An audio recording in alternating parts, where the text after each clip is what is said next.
Somale ta Djibouti jirtu hanga Mogadisho hanga Nairobi ke osoo Kairoon tu dhufte internet Facebook hin dhufin dura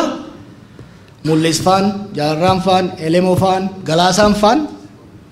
gargaarsa Somaaleetiin qabsaa'u turanii jechuudha. Nuti injifannee biyya tana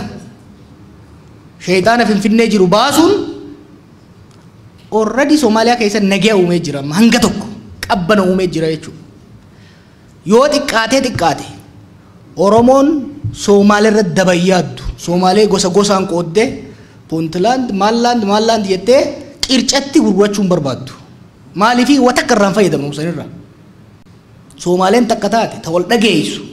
gama diinagdeetinis gama nageenyaatinis nu gaarii Oromoon takka taate Oromoon jabduu taate immoo nageenya Somalee ta Djibouti jirtu hanga Mogadisho hanga Nairobi deetti bu'aa qabdi jechuudha. Nageenya qofa osoo hin ta'in walitti hidhannaa hawaasa kana sirriitti cimsuu waan barbaannuuf